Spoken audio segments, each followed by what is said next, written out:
Hello, welcome to Empowered Survivors TV. I'm Rebecca Sowers, and today I have a wonderful guest named Michael Kullik. I hope I've said that correctly, Michael. And well, it must be your Australian accent. It's Kullik.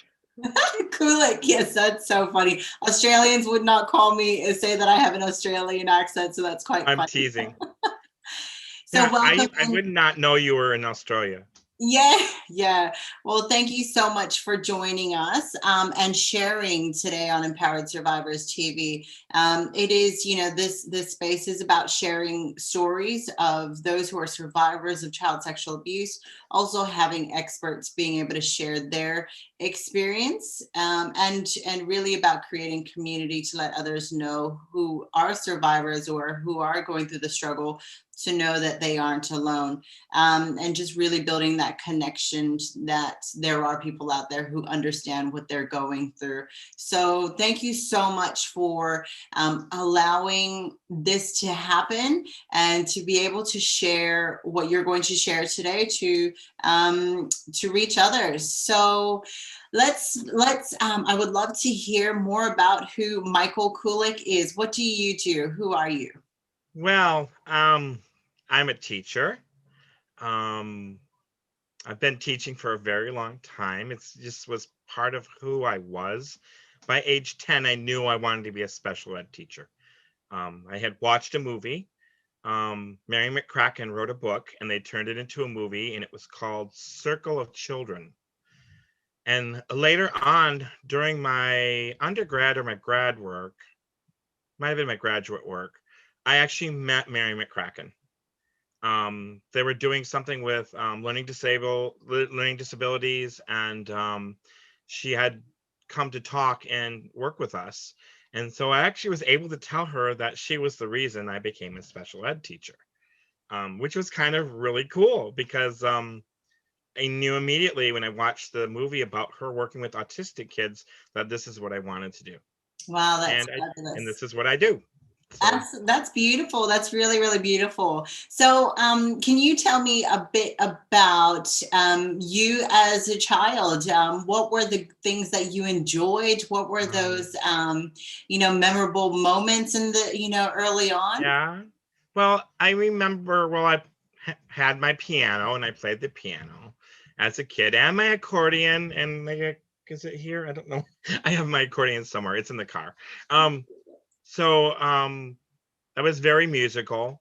I remember playing with the neighborhood kids and playing things like what you call it, oh, tag type games, and this what's that one, hide and seek. I remember playing hide and Yes. seek with the neighborhood It's been kids a as a while, hey, group. Michael.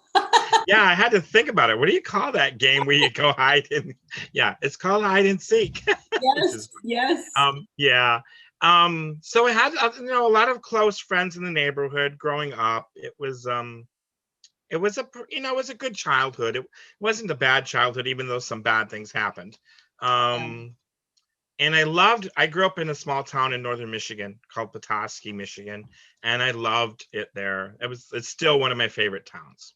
Yeah, Um, that's so beautiful. yeah, it's a What was it about the town that you really loved? well, it's set in Little Traverse Bay. So Lake Michigan, the bay is right there. I can look out my window and see the water. Um, at the bottom of the hill. So there's all these houses and trees, and then you can always see Lake Michigan through it. That, And so we lived on top of a hill, and so it just was a beautiful town. It still is. And there's only like maybe it's less than 6,000 in the town itself. that's So beautiful. it's pretty small. Yeah, And that's amazing. So it's really, really lovely to hear that there are some, that you've obviously had a great, some great moments and memories of yeah, your childhood. But the I guess there's the part of child sexual abuse that we do focus on here. That that's what Empowered Survivors TV is about, sharing those stories. So we know that there's that part to your yeah. story. Are you okay to share that part?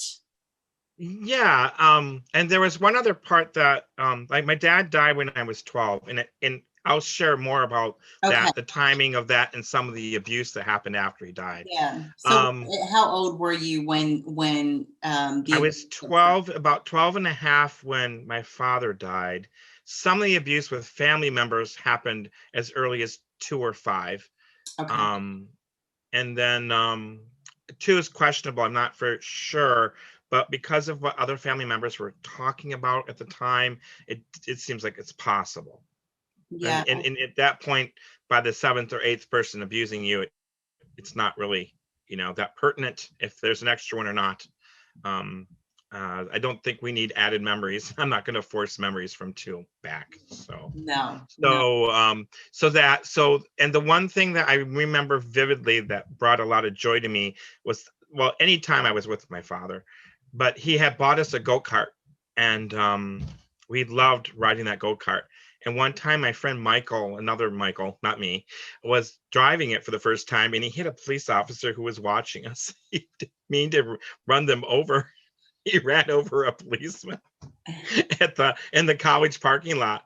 And we warned the cop. We said, he's never done this before. You might want to get off the pavement. And he didn't, and he hit him. Yeah. He hit So him. So, but the go-kart part was, really fun. But then for the abuse, the first abuse that I know for certain that happened was on a 2 or more week trip, maybe 10, like 14 to 18 days, something like that, on a trip to Pennsylvania. And I didn't really understand why we were going to Pennsylvania. And I went with my mom's parents, my grandparents, and I was sexually abused in the hotels every day during the trip. And it was pretty bad. And a lot of the visual stuff was not there. It was erased. My body couldn't let me handle it. And so, I always wondered why the memories weren't there. And then when I was 30, I was turning in the father figure that hurt me after my dad died. And my mom disclosed what they did to her. And so after her disclosure of her sexual abuse, which was pretty bad, it was really bad, then it kind of allowed me to understand more what happened to me at 5 and why my body wouldn't allow me to have any visual memories of it. So I'm glad for that part. And then around 10, a cousin was sexual with me and my younger brother when he was babysitting us. It was a one-time thing. I told on him, and he never babysat us, but never babysat for us again. So at least they were protecting us somehow. And then another cousin was having problems in school. He was held back a couple of years, a lot of severe emotional problems. And remember, at 10, I discovered I wanted to be a special ed teacher. So I thought I would befriend my cousin and help him. And he invited me to stay, and then I got abused by him. So trying to help one of my cousins, it just seems like incest was rampant in both sides of the family. yeah. And so and so then after my father died, the father figure was a friend of my dad's. It was his friend's son-in-law, and he got it to where I was working for him. He owned a delicatessen, and I worked for him, and he would go on trips, and so on and off for 3 or 4 years he was abusing me sexually. So I think that had the biggest impact, but it also tied into what the family members were doing prior to my dad's death, even though it wasn't often and it was on and off. And it was, I think it just made it worse. It was just like a sum of all of it. And then when we moved after dad died a few years later. That was my sophomore year in high school. I ended up getting beat in gym class, right, because someone didn't like me. And then he got his friends to beat me and him every day. And so him and his friend would throw objects at me within their duffel bags weighted down, and my whole body was bruised. And I was afraid if I told on them that they would hurt me more, maybe even outside school. So I would never tell on them. So finally, at the end of the school, maybe about 3 or 4 weeks before the end of school, the gym teacher came to me and put me in the music room and said, "You stay here." So I kept covering up for them to keep myself from being hurt worse. So this, on top of all the other abuse, and now at this point, my mom was covertly abusive with me. And so I had to deal with that too. I was getting hurt at school. My mom was acting sexual towards me. And finally, my senior year, I left and moved back to Petoskey and lived in a boarding home,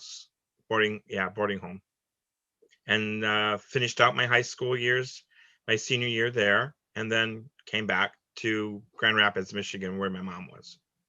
So that's the early childhood stuff. Um, Yeah. it would be two cousins, my grandparents, and the father figure, Yeah. and my mom. I have to Yeah. include that.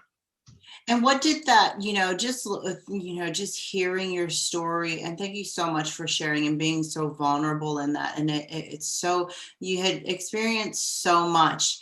And, there's so many questions I have. I guess it's just like, what were the things um what were the things that were running through your mind, and with what you had experienced from the questioning of like when you went to Pennsylvania, and then with being with your cousins abusing you, to all the abuse, and then incest, putting that together, like that being incest, to then being beaten and bullied at school, and every day having to experience all that torture, to what was going on, how was it affecting you when you were that 10-year-old boy to 13-year-old boy to that teenager in high school?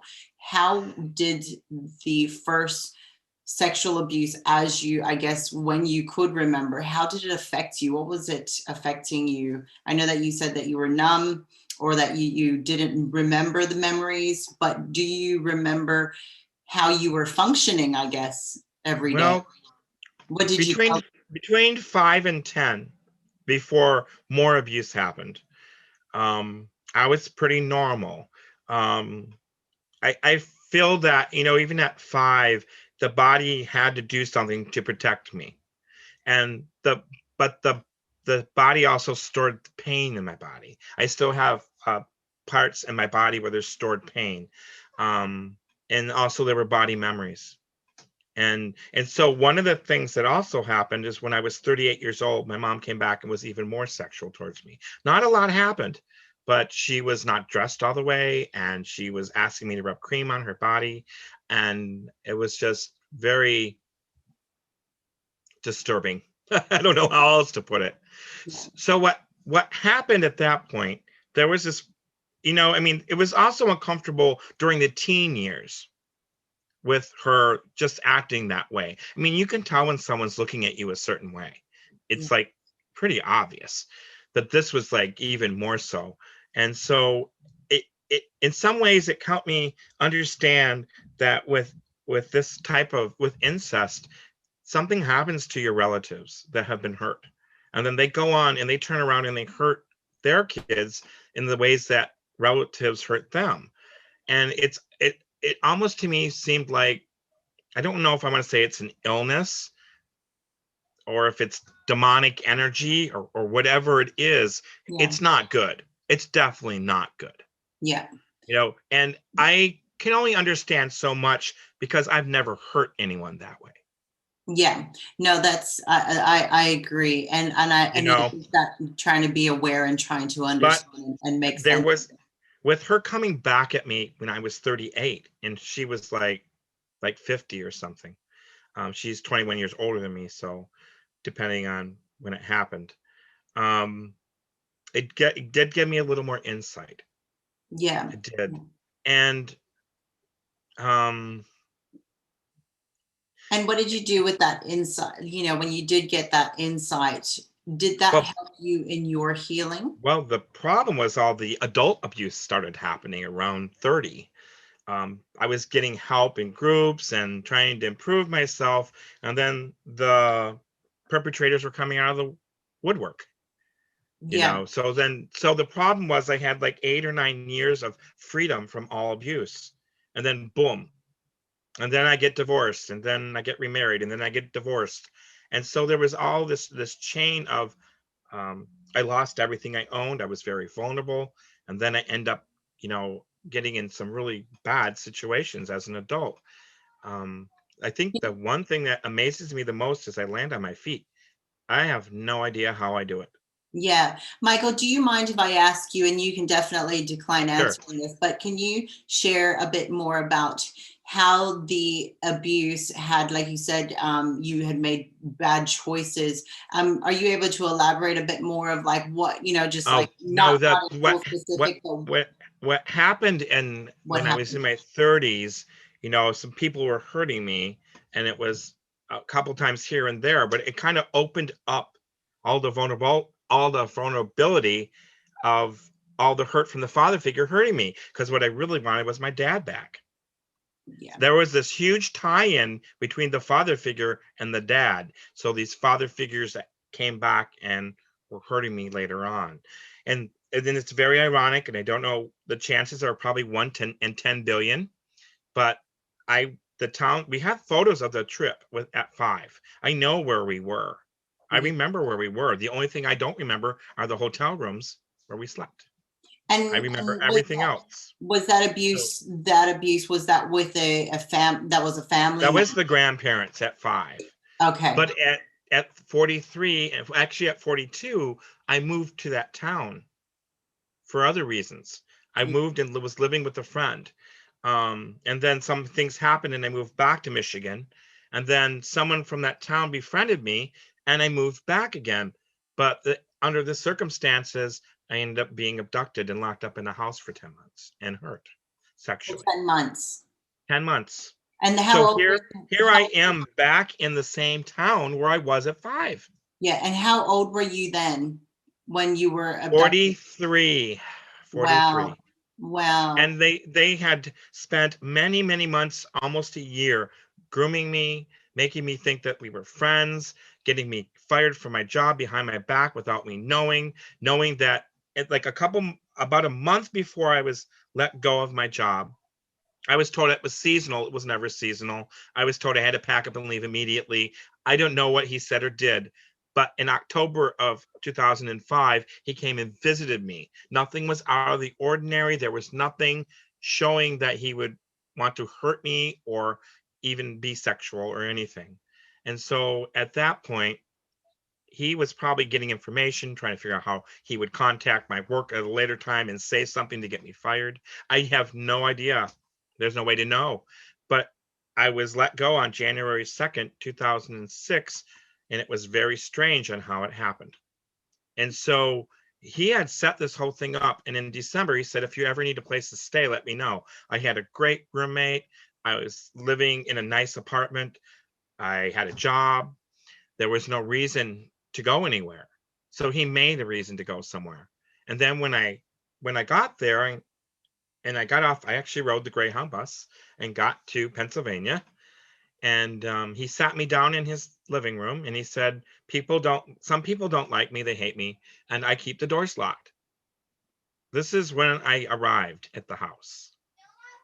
Yeah. And so I'm 43. I wasn't given a key, and here I am. I'm Wow. pretty sure at that moment I realized things weren't. And it was so strange because he was pretending to be my friend, and he waited 6 whole months while I was in the house to even try to hurt me. Yeah, and that's a big thing to identify there is that, and if I'm trying to link back, what is it from our, when we were children and the abuse, and when it comes into making bad decisions, we see that it's a bad decision because later Yeah. on reflecting Well, the when repercussions. What is the link between? Were you able to identify what from the abuse that then led to that sort of that choice of going ahead and following and well, there were no red flags. to Yeah. see, because he was being very careful not to show any. So that brings in. So I was pretty much blindsided, but he actually made it happen by getting me fired somehow, and knowing that then I would have to have a place to stay. So then our lease ran up on the apartment. He went and lived with friends, and then I thought I was going and living with this person who I thought was my friend. And when people find out you've hurt or you have problems, Yeah. like even slightly, then With they think, a oh, target. this is the person that I can Yeah. manipulate and hurt. And so, you know, when I was on the bus ride, I was happy. I thought this is going to be a great. I'm going to go spend time with this person. It's going to work out fine. And like I said, there was no. He was very controlling and very manipulative. And so he spent a lot of time talking to me. Well, I had nothing to do. I was living in an apartment with my friend, and I didn't have much of a life. I didn't have my house. I was separated from my wife. So there was no one I was spending time with. So I think, abusers do a lot of things, and the one thing that he was doing was grooming me and making it so this would be a long-term thing, Yeah. maybe thinking that I would go along with spending time with him or whatever. But the other strange thing was, I knew something was wrong when he sat me down, and I'm 43 and he didn't give me a key. Yeah. I would have to ask to leave the building. He would have to unlock and let me out. We could go places, but I didn't have a driver's license and I didn't have a car. So I was completely relying on him for everything. And he was with me 24/7. Yeah. So, And so was this where he, so what were the things that he had done to you? If you're able to share, was there more for his own pleasures of just, holding you prisoner? Was there anything for his benefit that he kept you there for? Was it just I companionship? think he was, for on his side of it, well, he made it seem like we were friends. Yeah. Like I said, he waited 6 months, and actually it was my birthday weekend, to actually do things. Yeah. And he took me on this long trip. He wouldn't tell me where we're going. We end up in St. Louis to see his aunt. He didn't tell her he was coming. Um, and this whole well, the whole thing was just, there's the one thing I do know, that he has mental illness. He has to have some mental illness. Yeah. And so at that point, I don't remember when I asked him the first time why I don't have a key. But the whole point of getting into, once he sat me down and said he locks the door and all that, it was to make it look like it wasn't really me. I wasn't the reason. He wasn't really locking me up. He was locking everyone else out. But when I asked that, his response was, this topic wasn't up for discussion. Yeah. That was his response. So And I asked him one more time later on, 2 months maybe later, and he said exactly the same thing. So if there wasn't a question in my mind that I was abducted, by then I knew I was. yeah.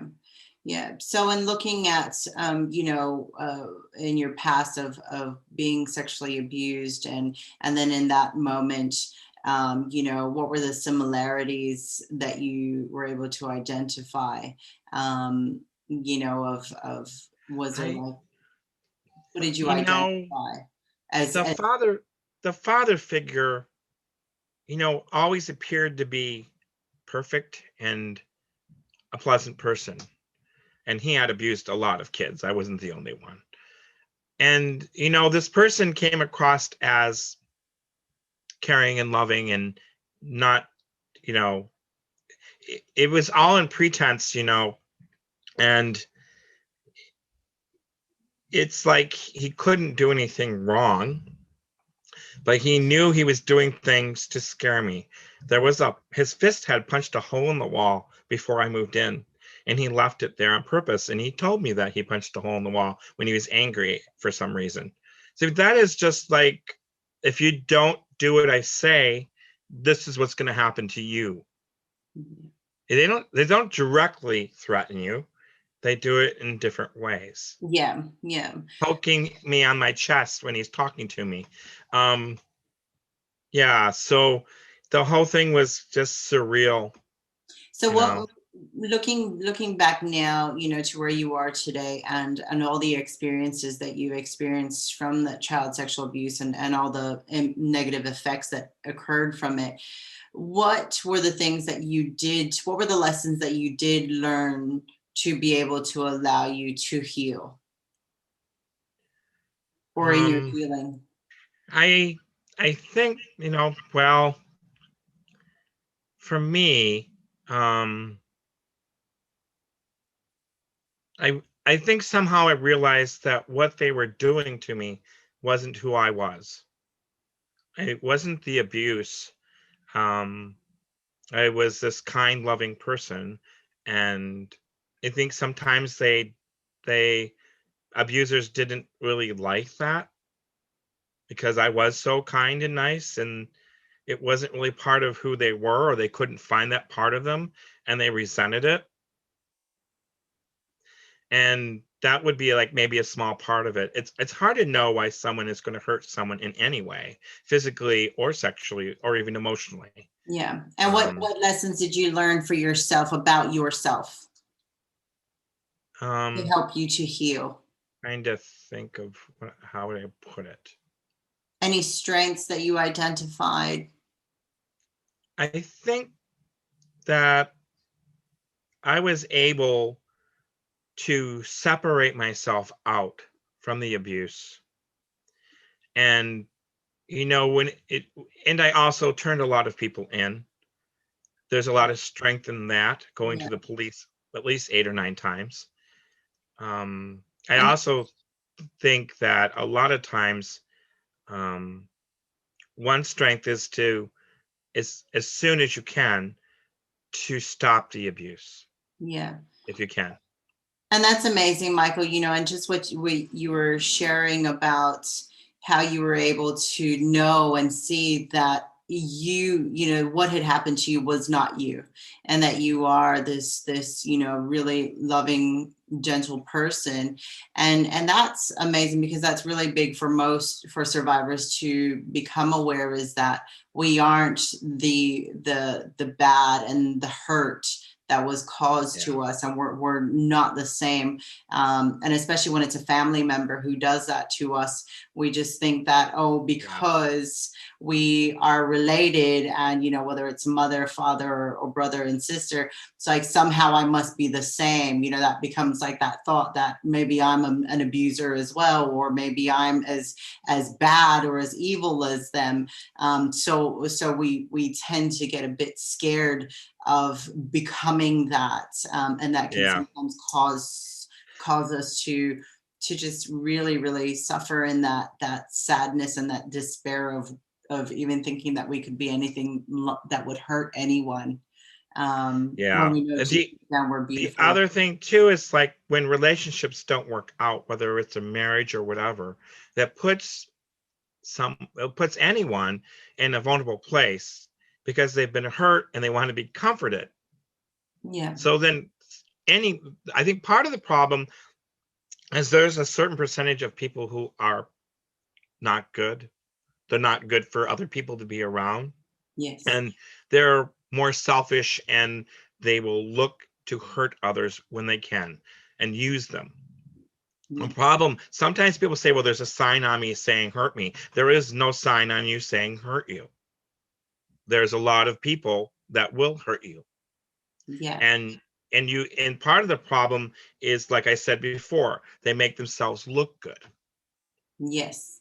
Yes, and that's right. And because we have that really loving, gentle soul that we want to be there with others, we want to help others, and Yeah, we fall victim to that, being manipulated by, a cry for help. It's somebody who's appearing to be in despair and needing help, but then yeah, have ulterior motives to hurt. And I think that that's really something that I want to bring up here, is that, for children, what do you wish that you were taught as a child that could have possibly helped you? And if we're thinking about today, with children today, and who are falling victim to perpetrators who are manipulative, who are persuading them through just saying things like you said. Somebody can punch a hole in the wall and cause them to be fearful, or just being able to be charismatic and just lure them in. What would you say would be helpful? I I feel that if you're being hurt by anyone in any way, you need to trust and tell someone. You need to find a way to stop it. And if you're small and you're young, even 20 is can be hard.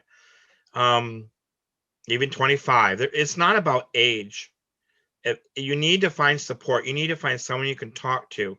And if other people will not help you somehow to end it, you need to find a way to do it. When I was 43, my whole thought processes for the 10 months was, how do I get out? How do I get out in a good way where I'm not in the streets, Yeah. Yeah. you know? And I was able to do that, and I Yeah. planned it out.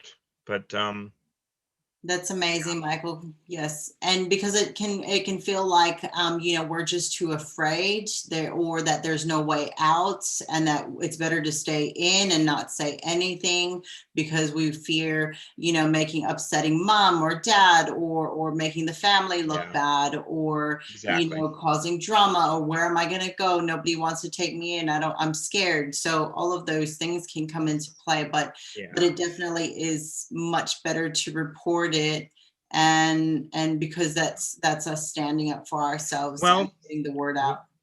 when I did tell my mom and dad, while my dad was still alive, um, about the stuff with the cousins, it did stop. Yeah. Yeah. And so the problem was, after dad died, my life became even more unsafe. And to cover up the abuse that the father figure was doing with the family before mine, my mom, had enough information to question by him leaving me by myself with him. I mean, in other words, she pretty much knew he was abusing the other family members. He was working through the Big Brother program, and he had hurt the kids in the family before mine. And so Oh, while he was covering that up, my mom should have known he was hurting me. And she did nothing. And not only that, after, a few years after that was over and we moved away, then she became covertly sexually abusive. So, my dad was actually the one that was keeping me safe. And yeah. so the stuff that happened after dad died was actually impacting me even more. Yeah. And, Michael, I think the biggest thing here is that acknowledging that men, very rarely do men come out and share and talk or receive support around child sexual abuse, and just speaking up, because the stigma in society, just how the world thinks that it doesn't happen to men. And that's why I really, really am so grateful that you are here and you have shared your story, and that and I would like to identify that, yes, it does happen to men, obviously, and that we encourage more men to come out and to share their stories. But Michael, if you could say something to other men who are out there who are too afraid, no matter how old they are, and have been carrying that shame and that guilt and that hurt for so long in fear of of the stigmas in society, and that they should be brave, and that they should just get over it, and it doesn't happen to men, or and it just causes them to shut down, and that shows up in their relationships, and self, of not putting self as a priority, I guess, and their mental health decreases. What can you share to other men who have gone through it and are thinking about, or even just wanting to encourage them to think about Well, coming out? the main thing is it wasn't their fault. It's never the victim's fault. It's not your fault when you're being hurt by someone. It's the person hurting you, no matter what the relationship with them is. And also that you're worth love. You're worth love, and in your, this was not only was it not your fault. Look inside and see who you really are, and remember, we are not what was done to us. We are who we are, and there's just so much more to us. If I take the total time that I was abused, even though it was by so many people, the getting beat was like half my gym class. So there's 20 there for 9 months beating me, 8 to 9 months. So that just brings the total number up to around 50 or 60 or more. If I take the total amount of time that I was sexually abused and physically abused, it would be maybe 3% of my life. I Yeah. know I'm almost 60. So that's 3% of my life. Let's flip that. I was not abused 97% of my life. Yeah. And that's So amazing. now That's 3% of your life is a lot of time, but it's not about that. A lot of times when we're hurt, we focus on what happened and we forget that all these other things happened too. Yeah. And that's empowering, isn't it? Yeah, It because is. we are so much more than the abuse. Absolutely, absolutely. And when we can heal, and then we can shine. So, with your healing, what did you have any specific things that you practiced for your healing? Sort of professionals that you saw for Um, support? I had therapists on and off, especially when the adult abuse started happening around 30. I also got therapy in my early 20s. So, of course, I also studied music therapy and special ed in early childhood. So my background was working with people and helping them. Um, and I still do. Um, I think all that just helped. I think my music background helped, and spending time in nature and having safe places and having a safe place to go in my mind when I needed one. That's beautiful. So it was really about connecting with yourself and the things you really loved since you were a little kid. I also wrote a lot of poetry in my lifetime, and some of it got published, but the poetry itself was healing. That's amazing. That's amazing, Michael. And um, so we're really about getting that awareness out there into the world about the reality around child sexual abuse, and you've done that by sharing your story. But if there were people out there who were still skeptics about the impacts and the how widespread and how much of a problem it is in the world today, all around the world, and you support survivors in your own way, and you've through life have come across many survivors. Is there anything that you can share that can that can, I guess, reach those who are the skeptics who don't take it seriously and aren't aware of the mental health issues that it causes, and I guess just the negative impacts that it causes on a person's life, with about Even, the reality about it? oh my gosh, even if you're sexually abused one time, let alone 50 times or more like me, um, it's still so bad. It's not about comparing things. Any kind of abuse, even if it's physical or verbal or emotional, it's all bad, especially if it comes from someone in your household, because you're living with them and you're constantly being told you're worthless or you're never going to be anything, you know, and the impact is so great. Yeah. Before the abduction, I was a totally different person. It took me several years to shake a lot of the post-traumatic stress off from being abducted. And also all the other stuff that was happening prior to that. Yeah. Yeah.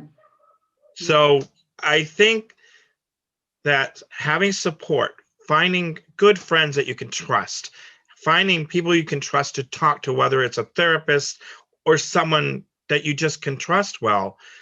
And it doesn't have to be talking about the abuse itself all the time, but you probably have to do some of that. It can just be talking in general, talking about what's going on in your life, or that you maybe it's just something simple as I need a hug today. Yeah. Can I have a hug? You Absolutely. know? Yeah. And like you said, throughout your story, you shared that there were so many of your own cousins and your own relatives who were being abused by this one man, and that Well, already, he wasn't abusing family members. He was abusing friends I knew. sorry, friends, yes. Yeah, so it's still the same thing. Um, And so and that I just think there was a lot of family members everywhere that had come from ancestral backgrounds. yeah. And so that obviously showcases the generational trauma that just gets passed on and passed on. Yeah. And so it's thinking, what do you, if you had some words of wisdom of how we can make this stop?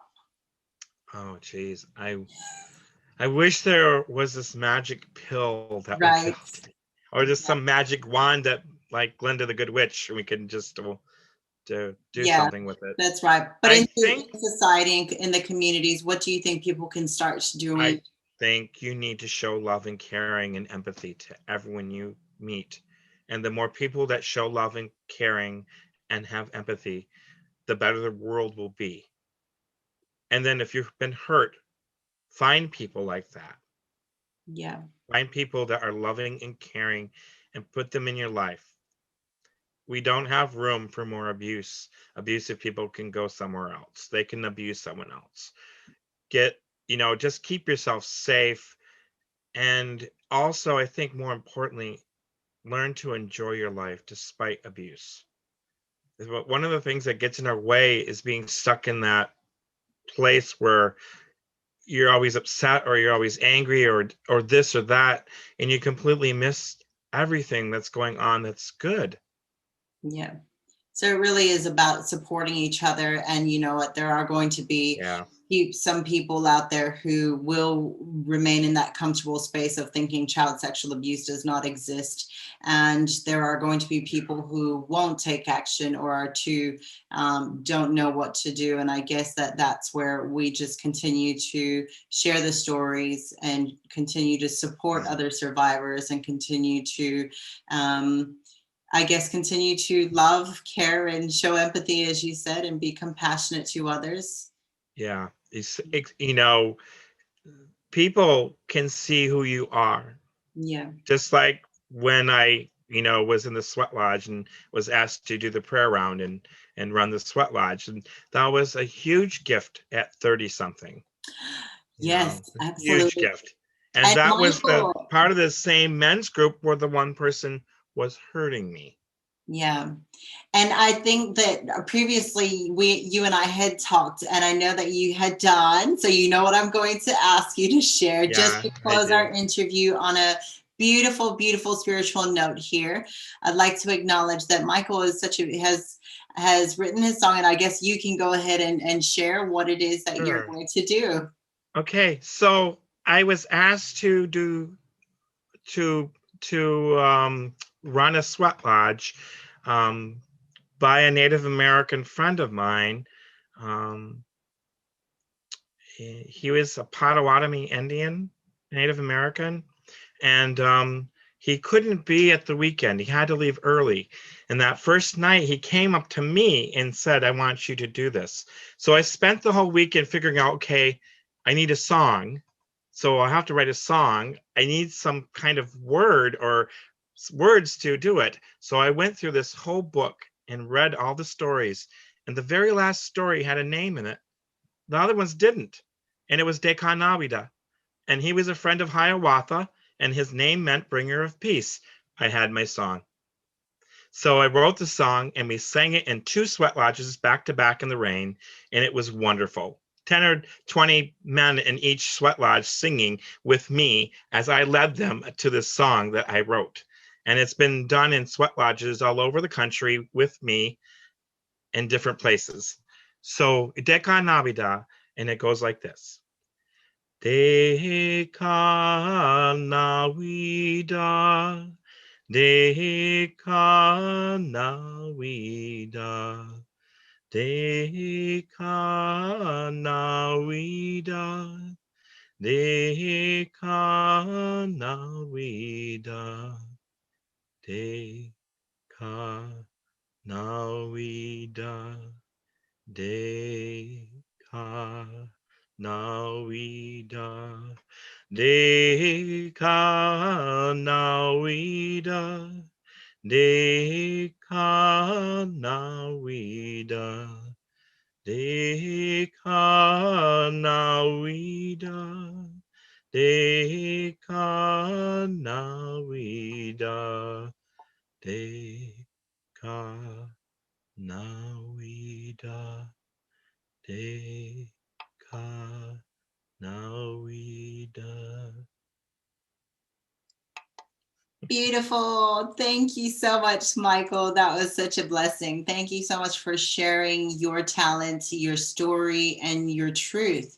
And I really, really thank you and honor you in that space. So I send you love and blessings. And thank you, everyone, for joining us, for tuning into Empowered Survivors TV, where we speak up, we share the truth because the truth shall be told, and because it's time to heal. Thank you. Goodbye. Bye-bye.